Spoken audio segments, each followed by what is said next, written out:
Hello everyone, welcome to ದಾರಾ ಮೈಸೂರು.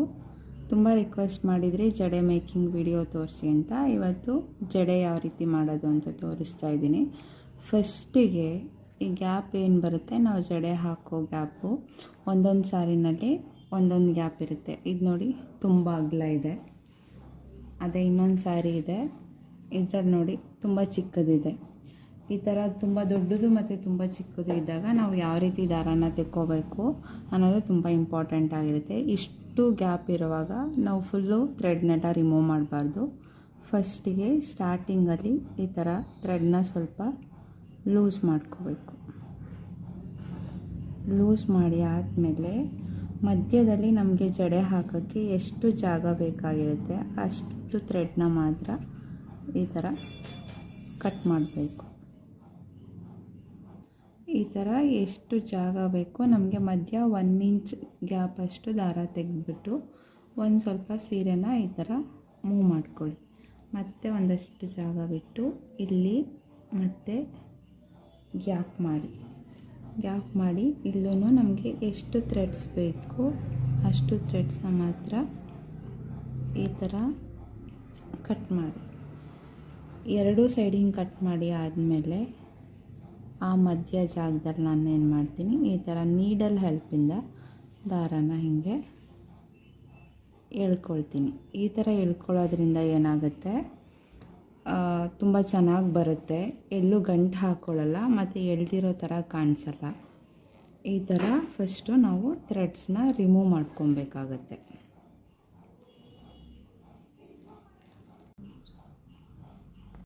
ನೋಡಿ, ಇವಾಗ ನಾನು ಥ್ರೆಡ್ಗಳೆಲ್ಲ ಎಷ್ಟು ಬೇಕೋ ಅಷ್ಟು ರಿಮೂವ್ ಮಾಡಿ ಆಗಿದೆ. ನಾನು ಜಡೆ ಹಾಕೋಕ್ಕೆ ಸ್ಯಾರಿನ ಈ ಥರ ಮಂಡಿನ ಮಡಿಸ್ಕೊಂಡು ಮಂಡಿ ಮೇಲೆ ಇಟ್ಕೊಳ್ತೀನಿ. ಮಂಡಿ ಮೇಲೆ ಈ ಥರ ಕುಚ್ಚು ಹಾಕಿರೋ ಪಾರ್ಟ್ ಏನು ಬರುತ್ತೆ ಅದು ನಮ್ಮ ಸೈಡಿಗೆ ಬರಬೇಕು. ಈ ಥರ ಫೇಸಿಂಗ್ ಆಗಿ ಇಟ್ಕೊಂಡು ಸ್ಯಾರಿನ ಈ ಥರ ಮಂಡಿ ಮೇಲೆ ಇಟ್ಕೊತೀನಿ. ಫಸ್ಟು ನನ್ನ ಕ್ರೋಶ ನಂಬರು 10 ಯೂಸ್ ಮಾಡ್ತಿದ್ದೀನಿ. ನಾನು ಕುಚ್ಚಿಗೆ ಯಾವ್ದು ಯೂಸ್ ಮಾಡ್ತೀನಿ ಅದೇ ಕ್ರೋಶ. ನೋಡಿ, ಫಸ್ಟ್ ಮೇಲಿಂದ ಸ್ಯಾರಿಗೆ ಈ ಥರ ಎಷ್ಟು ಪಾರ್ಟ್ ಬೇಕು ಅಷ್ಟನ್ನ ಹಿಂಗೆ ಡಿವೈಡ್ ಮಾಡಿಕೊಂಡು ನೀಡಲ್ನ ಒಂದ್ಸರಿ ಟ್ವಿಸ್ಟ್ ಮಾಡಿದಾಗ ಇದು ನಮಗೆ ಫೇಸಿಂಗು ಸ್ಯಾರಿ ಕಡೆಗಿರಬೇಕು. ಈ ಥರ ಟ್ವಿಸ್ಟ್ ಮಾಡಿ ಆದಮೇಲೆ ಮಂಡಿ ಮೇಲೆ ಸ್ಯಾರಿನ ನೀಟಾಗಿ ಹಿಂಗೆ ಸ್ಪ್ರೆಡ್ ಮಾಡ್ಕೊಳ್ಳಿ. ಅದಾದಮೇಲೆ ನೋಡಿ, ಹಿಂಗೆ ನೀಡಲ್ನ ಈ ಥರ ಕೆಳಗಿಂದ ಹಾಕಿ ಎಷ್ಟು ದಾರ ತೊಗೋಬೇಕಾಗಿರುತ್ತೆ ಅಷ್ಟು ದಾರಾನ ಹಿಂಗೆ ಡಿವೈಡ್ ಮಾಡಿ ಎತ್ತಿಟ್ಕೊಳ್ಳಿ. ಅದಾದಮೇಲೆ ಇಲ್ಲಿ ನೀಡಲ್ ಮೇಲೆ ಫಸ್ಟು ಟ್ವಿಸ್ಟ್ ಮಾಡಿರೋ ಜಾಗ ಇರುತ್ತಲ್ಲ ಅದನ್ನು ಹಿಡ್ಕೊಂಡು ಅದರೊಳಗಡೆ ಈ ನೀಡಲ್ನ ಪಾಸ್ ಮಾಡ್ಕೊಳ್ಳಿ. ನೋಡಿ, ಈ ಥರ. ಮತ್ತು ನೀಡಲ್ಗೆ ಎಷ್ಟು ದಾರಗಳು ಬೇಕೋ ಅಷ್ಟನ್ನು ತೊಗೋಬೇಕು. ಮಿಕ್ಕಿದ್ದನ್ನು ಹಿಂಗೆ ಈ ಥರ ಹಿಂದೆ ತಳ್ಳಿ. ನಮಗೆ ಮಂಡಿ ಸಪೋರ್ಟ್ ಇರೋದ್ರಿಂದ ಹಿಂದೆ ಯಾವ ದಾರನೂ ಉಳ್ಕೊಳ್ಳಲ್ಲ, ಆರಾಮಾಗಿ ನೀಟಾಗಿ ಬರುತ್ತೆ. ಆವಾಗ ಜಸ್ಟ್ ಈ ದಾರನ ಹಿಡ್ಕೋಬೇಕು, ಈ ನೀಡಲ್ನ ಹಿಂಗೆ ಒಳಗಡೆ ಎಳ್ಕೋಬೇಕು. ನೀಡಲ್ ಹಾಕಿ ದಾರ ಎತ್ಕೋಬೇಕು. ಇದನ್ನು ಹಿಂಗೆ ಕ್ಲಿಯರ್ ಮಾಡ್ಕೊಳ್ಳಿ ಹಿಂದೆ ಇರೋ ದಾರಗಳು. ಈ ದಾರಾನ ಹಿಡ್ಕೊಂಡು ಇದನ್ನು ಅದರೊಳಗಿಂದ ಎಳ್ಕೋಬೇಕು. ಮತ್ತು ದಾರ ತಗೊಂಡು ಈ ಥರ ಎಳ್ಕೋಬೇಕು. ಈ ಥರ ಸ್ಯಾರಿನ ಮಂಡಿ ಮೇಲೆ ಇಟ್ಕೊಂಡು ಮಾಡೋದ್ರಿಂದ ತುಂಬ ಈಸಿಯಾಗಿ ಮಾಡ್ಬೋದು. ಮತ್ತು ಕೆಳಗಡೆ ಯಾವುದೇ ದಾರಗಳು ಉಳ್ಕೊಳ್ಳುತ್ತೆ ಅನ್ನೋ ರೀತಿ ಇಲ್ಲ. ಹಿಂಗೆ ಹಾಕಿ ನೀಡಲ್ಲಿ ದಾರಾನ ಎತ್ಕೊಳ್ಳುವಾಗ ಏನಾಗುತ್ತೆ, ನಮಗೆ ಮಂಡಿ ಸಪೋರ್ಟ್ ಇರೋದ್ರಿಂದ ಎಲ್ಲ ದಾರಗಳು ನೀಟಾಗಿ ನೀಡಲ್ ಮೇಲೆ ಬರುತ್ತೆ. ಇವಾಗ ನೀಡಲ್ ಮೇಲೆ 2 ಥ್ರೆಡ್ ಇದೆ, ಒಂದು ಎತ್ಕೊಂಡಿರೋದು ಮತ್ತು ಹಿಂದೆ ಲೂಪ್ದು. ಈ ಲೂಪ್ನ ಹಿಡ್ಕೊಂಡು ಅದರೊಳಗಡೆ ಜಸ್ಟ್ ಈ ಥರ ನೀಡಲ್ನ ಪಾಸ್ ಮಾಡಿಕೊಂಡ್ರೆ ಆಯಿತು.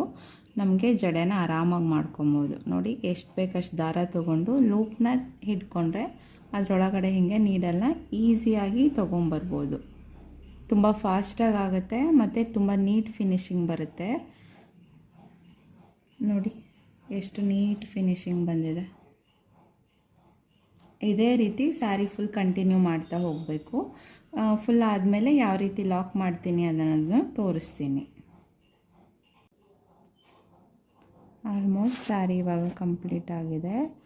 ಲಾಸ್ಟ್ ಲೂಪ್ಸು ಈ ಜರಿ ಏನಿರುತ್ತೆ, ಜರಿ ಇರೋ ಕಡೆ ಅಷ್ಟು ನೀಟ್ ಫಿನಿಶಿಂಗ್ ಬರಲ್ಲ, ಯಾಕಂದರೆ ಸಿಲ್ಕ್ ಥ್ರೆಡ್ಡು ಇದು ತುಂಬ ಸಾಫ್ಟ್ ಇರುತ್ತೆ, ಈ ಜರಿ ಸ್ವಲ್ಪ ಗಟ್ಟಿ ಇರುತ್ತೆ. ಆವಾಗೇನಾಗುತ್ತೆ, ಒಂದು ಸ್ವಲ್ಪ ಇಲ್ಲಿ ಡಿಸ್ಟರ್ಬ್ ಆದಂಗೆ ಆಗಿರುತ್ತೆ, ಸ್ವಲ್ಪ ನಿಂತ್ಕೊಂಡಿರೋ ಥರ ಕಾಣಿಸುತ್ತೆ ನೋಡಿ. ಲಾಕ್ ಮಾಡುವಾಗ ಈ ನೀಡಲ್ ಮೇಲಿರೋ ಥ್ರೆಡ್ಡು ಮತ್ತು ಅದ್ರ ಹಿಂದೆ ಏನಿದೆ ಈ ಥ್ರೆಡ್ಡು, ನಾನು ಎರಡನ್ನೂ ಸೇರಿಸಿ ಲಾಕ್ ಮಾಡ್ತೀನಿ. ಈ ಥರ ನೀಡಲ್ ತೆಗೆದಾಗ ಇಲ್ಲಿ ನೋಡಿ, ಈ ಲೂಪ್ ಕಾಣಿಸ್ತಾ ಇರುತ್ತೆ, ಈ ಲೂಪು ಮತ್ತು ಇದು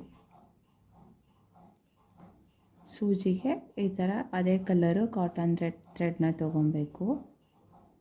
ಈ ಲೂಪ್ ಏನಿದೆ, ಈ ಲೂಪು ಮತ್ತು ಆ ಹಿಂದೆ ಥ್ರೆಡ್ಡು ಎರಡನ್ನೂ ಸೇರಿಸಿ ಹಿಂಗಿದ್ದು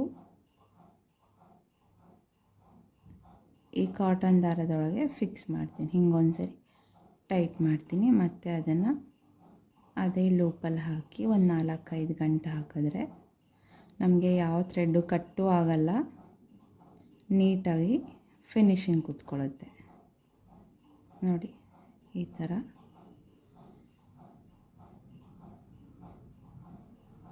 ನಾಲ್ಕೈದು ಸಲ ಗಂಟು ಹಾಕಿ